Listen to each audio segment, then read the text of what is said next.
दोस्तों स्वागत है आपका हमारे चैनल ब्राइट फैक्ट्स में। देश और दुनिया भर की सबसे बड़ी खबरों का सिलसिला आपको बस हमारे चैनल में मिलेगा, जहां हम आपको देश भर की हर छोटी से छोटी खबरें दिखाते हैं। लॉकडाउन 5 से जुड़ी हर खबर को विस्तार से जानने के लिए वीडियो को अंत तक जरूर देखें, लेकिन उससे पहले एक बार चीनी बीमारी से संक्रमितों का आंकड़ा देख लेते हैं। दोस्तों एक दिन में रिकॉर्ड 10,521 संक्रमित बढ़े हैं, वहीं 5,490 ठीक भी हो गए। अब 2,46,000 केस हो चुके हैं। बहुत दुख की बात है कि आंकड़े घटने की जगह बढ़ते ही जा रही हैं।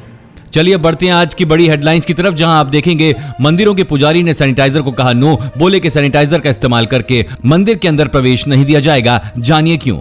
और अगर 31 मई तक बिजली का बिल जमा नहीं किया है तो अब काटे जाएंगे कनेक्शन, जानिए पूरी खबर। साथ ही देखेंगे अनलॉक होते ही चीनी बीमारी की गति और बढ़ी, क्या दोबारा से लग सकता है लॉकडाउन। आगे देखेंगे रेलवे ने बदल दिया अपना ये नियम, जानिए क्या है पूरी खबर। साथ ही साथ पैन कार्ड के नियमों में हुआ बदलाव, भरना पड़ सकता है 10,000 का जुर्माना। हर खबर को विस्तार से जानने के लिए बने रहिए हमारे साथ। लेकिन उससे पहले इस वीडियो को बनाने में मुझे बहुत मेहनत लगती है और इस मेहनत के लिए वीडियो को आप एक छोटा सा लाइक जरूर कर दें। बिना देरी के लिए चलते हैं आपको हमारी आज की सबसे पहली खबर की तरफ। मंदिरों के पुजारी ने कहा सैनिटाइजर का इस्तेमाल करके मंदिर के अंदर प्रवेश नहीं दिया जाएगा। केंद्र सरकार की कुछ शर्तों के साथ 8 जून से मंदिर मस्जिद खोलने को लेकर गाइडलाइन जारी होते ही भोपाल में एक पुजारी ने मंदिर में सैनिटाइजर का उपयोग करने को गलत बताया है। महावैष्णो धाम आदर्श नौ दुर्गा मंदिर के मुख्य पंडित चंद्रशेखर तिवारी ने कहा कि सैनिटाइजर में अल्कोहल होता है, इसे हाथ में लेने के बाद मंदिर में प्रवेश करना भारतीय संस्कृति के खिलाफ है। उन्होंने कहा कि इससे मंदिर की पवित्रता नहीं रहेगी। ऐसे में ये शासन की जिम्मेदारी है कि वो मंदिरों में हाथ धोने के लिए अन्य किसी दूसरे विकल्प की व्यवस्था करे। उन्होंने ये भी कहा कि 8 जून से मंदिरों के द्वार सभी लोगों के लिए खोल दिए जाएंगे।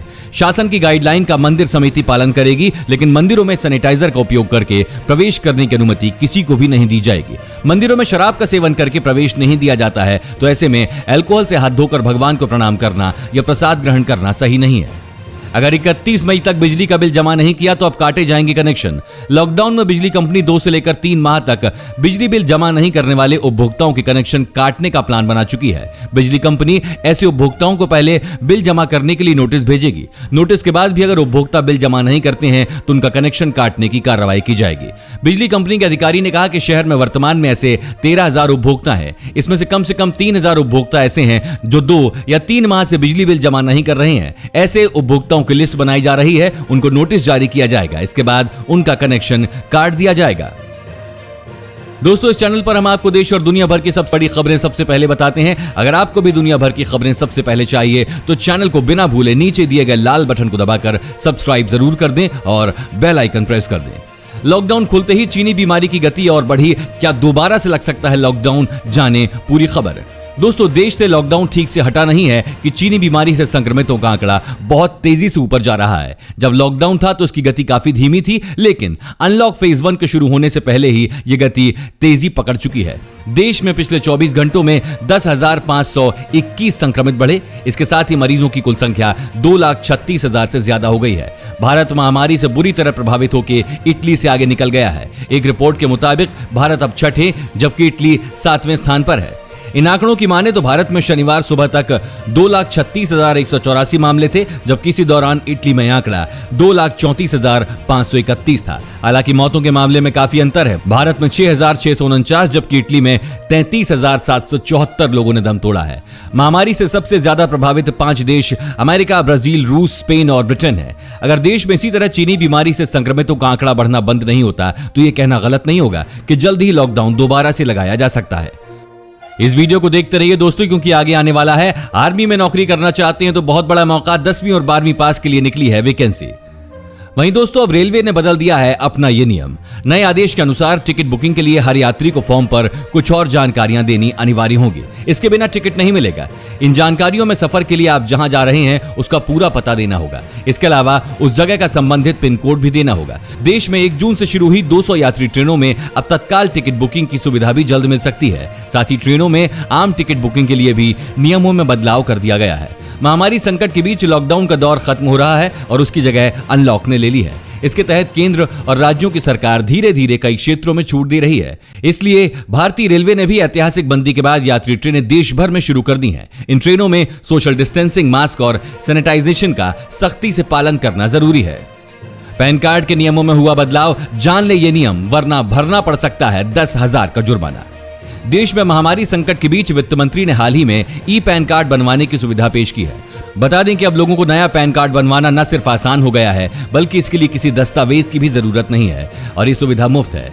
आयकर विभाग के मुताबिक नए ई पैन कार्ड को पुराने लैमिनेटेड पैन कार्ड के बराबर बनाया गया है। ऐसे में ई पैन कार्ड बनवाने से पहले इन बातों का ध्यान रखना आपके लिए बेहद जरूरी है। आयकर नियमों के तहत हर कोई ई पैन बनवाने के लिए आधार कार्ड का इस्तेमाल नहीं कर सकता है। जिनके पास पहले से पैन कार्ड मौजूद है वे तत्काल ई पैन के लिए आवेदन नहीं कर सकते हैं। अगर आवेदन कर नया पैन कार्ड बनवा लिया और आपके पास 2 पैन कार्ड पकड़े जाते हैं तो आयकर अधिनियम की धारा 272B1 के तहत 10,000 रुपए का जुर्माना लगाया जा सकता है। आर्मी में नौकरी करना चाहते हैं तो बहुत बड़ा मौका, 10वीं और 12वीं पास के लिए निकली है वैकेंसी। भारतीय सेना ने विभिन्न पदों पर भर्तियां निकाली हैं। इन पदों पर 10वीं पास से लेकर 12वीं पास उम्मीदवार तक आवेदन कर सकते हैं। दरअसल इन भर्तियों के लिए भारतीय सेना रैली का आयोजन करने जा रही है, जिसके लिए आवेदन की प्रक्रिया जारी है। इन पदों पर होगी भर्ती: soldier general duty, soldier clerk और store keeper technical, soldier tradesman, soldier technical, soldier technical nursing assistant, soldier clerk और स्टोर कीपर टेक्निकल। आवेदन की तारीख 2 मई 2020 से लेकर 15 जून 2020 तक है। आप joinindianarmy.nic.in पर जाकर अपना फॉर्म भर सकते हैं। इसी के साथ आगे देखेंगे दोस्तों, क्या गंजे पुरुषों को कोरोना संक्रमण का खतरा ज्यादा है? जाने क्या कहती है रिसर्च। सभी दर्जी, नाई, ड्राइवर और धोबी को मिलेंगे 5,000 रुपए, सरकार का ऐलान। कर्नाटक की सरकार ने छोटे कारोबारियों के लिए 1,610 करोड़ रुपए के राहत पैकेज का ऐलान किया है। इसी के साथ कर्नाटक सरकार ने 11% एक्साइज ड्यूटी बढ़ाने की भी घोषणा कर दी है। कर्नाटक सरकार का यह राहत पैकेज किसानों, एमएसएमई, फूलों की खेती करने वालों के अलावा धोबी, नाई, ऑटो और टैक्सी चालकों को दिया जाएगा।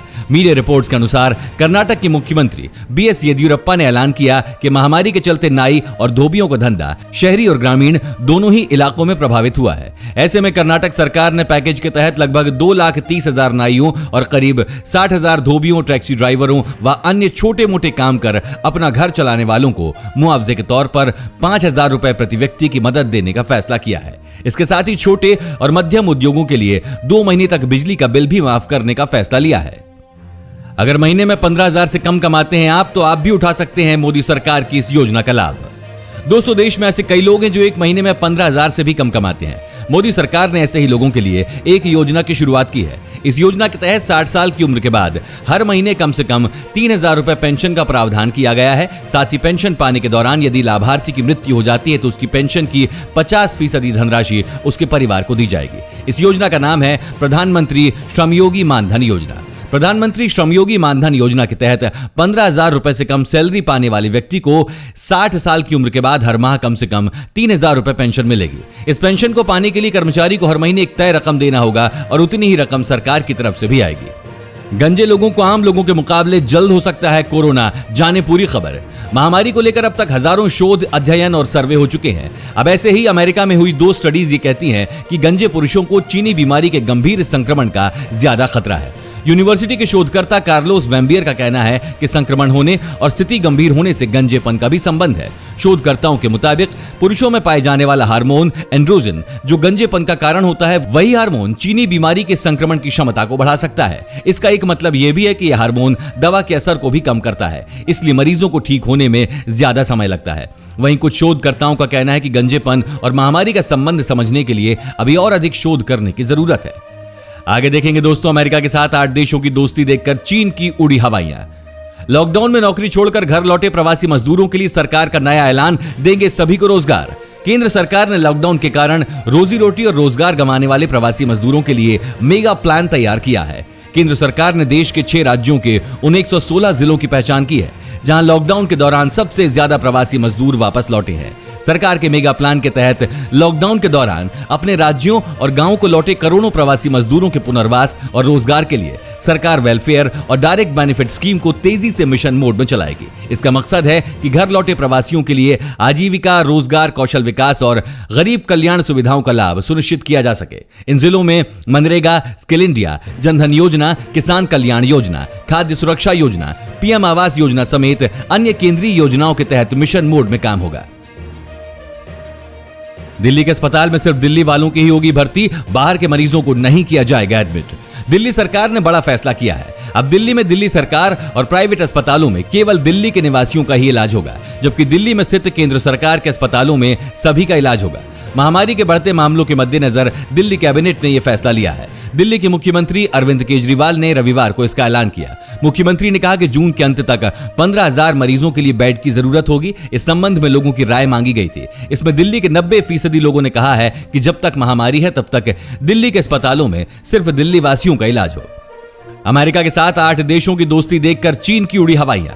महामारी को लेकर चीन के खिलाफ दुनिया भर में आक्रोश है, इसलिए अमेरिका के साथ 8 देशों ने चीन के खिलाफ शुक्रवार को inter parliamentary alliance on China नाम से गठबंधन बनाया है।